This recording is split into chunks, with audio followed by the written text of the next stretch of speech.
Sveiki! Žinau, žadėjau, kad praeitas video bus mano paskutinis įrašas šiais metais, bet nesusilaikiau šiandien, noriu dar būtinai pasisakyti apie pasižadėjimus naujiems metams. Esu Justina Vasilievičiūtė, traukos dėsnio praktikė ir kaučingo specialistė. Ir pasižadėjimai naujiems metams yra labai geras dalykas. Tikrai.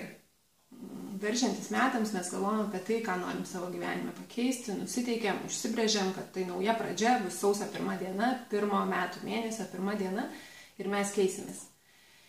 Ir apgalvojam, kas mums yra svarbu, kas mes norim, kad būtų. Ir po to ateina, manau, maždaug tarp sausio 10-15 kažkurioje vietoje mes nusprendžiam, kad mums nepavyko, kad mes nesilaikėm savo pasižadėjimų savo ir įsipareigojimų ir jau per vėlu, vis tiek neišeis ir iki šiol jau tiek metų nepavyko, tai dabar tikrai nepadarysim ir mes pamirštam tos pasižadėjimus ir einam toliau gyvenam kaip gyvenę. Ir kažkaip galvojau, šiais metais dažnai save pagaudavau užduodamas tą klausimą, kodėl aš tiek daug mokusi, nes tikrai aš labai daug mokusi, be to, kad prieš 1,5 metų pradėjau kūno ir judesio terapiją mokytis, paskui praeitų metų pradžioje pradėjau mokytis traukos dėsnio kaučingą, po to pradėjau mokytis tapping ir taip tie mokslai vieni per kitus ir visiems jiems reikia skirti ir laiko, ir dėmesio. Ir dabar, kai atsigręžiu atgal, tai galvoju, aš tiek daug mokusi dėl to, kad man visą tai padeda, dėl to, kad aš noriu keistis ir noriu keisti savo gyvenimą, nes žinau, jau dabar pagal traukos dėsnį tiksliai žinau, kad aš pati esu savo gyvenimo kūrėja ir kad aš galėčiau pasikeisti, tai dažnai neužtenka vien mano apsisprendimo ir pasakymo dabar bus taip. Ne? Yra senos programos, yra seni ribojantis įsitikinimai, kuriuos reikia paleisti, kad galėtum įsileisti naujus dalykus, turi išvalyti kažką, kad atsirastų vietos naujiems dalykams.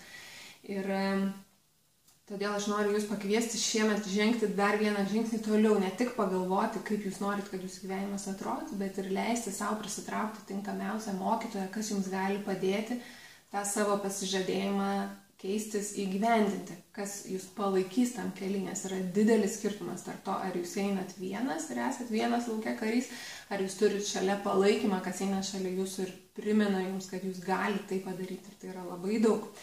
Ir nežinau, iš tikrųjų kartais galvoju, iš ko tai atsiranda, bet kai mes kaip maži vaikai, visi mes mokėmės vaikščioti, aš asmeniškai neatsimenu to momento, kaip mokiausi vaikščioti, bet įsivaizduoju, kad dariau tai maždaug kaip ir daugelis kitų vaikų, kad aš be galo daug kartų griuvinėjau, ne? Be to, kad ne šiaip atsistojau ir nuėjau, bet prieš tai matyti ropojau, tada bandžiau stotis, tada jau stovėjau ir tada jau žengiau ten kelis tokius netvirtus žingsnius ir po to jau pradėjau eiti vis lengviau ir paprasčiau ir dabar man net nereikia apie tai sąmoningai galvoti, ne? Aš atsistoju ir einu be jokių pastangų, bet kai mes, žodžiu, kad tai buvo ilgas procesas ir tai buvo daug tarpinių žingsnių ir net paskui, kai aš pradėjau tai daryti, tai buvo iš pradžių sudėtinga, bet po to patapo labai automatiška.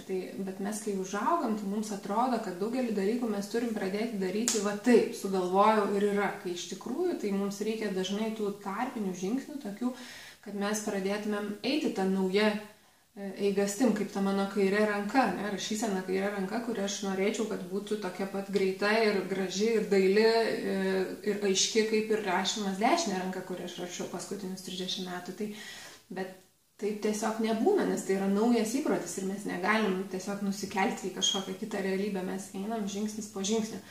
Tai, žodžiu, veršiantis šitiems metams noriu jūs pakviesti tikrai pagalvoti apie tai, kad leiskit turėti savo palaikymą, ne? Leiskit, ateikit į mano kažkurią grupę, ateikit asmeniškai padirbti su manimi, ateikit pas kažką kitą, yra tikrai daug mokytojų ir kiekvienas susiranda tą mokytoją, kuris jam arba jums labiausiai tinka, bet nepalikit visko tai minčiai, kad aš sugalvojau ir taip ir atsitiks savaime, ne? Leiskit turėti savo tai palaikymą, nes tai labai dažnai nulemia, ar jums pavyksta įgyvendinti tą pokytį ar ne. Tai dar kartą su naujaisiais metais, šį kartą jau tikrai paskutinis mano įrašas ir pasimatysim kitais metais. Iki kitų susitikimų. Iki.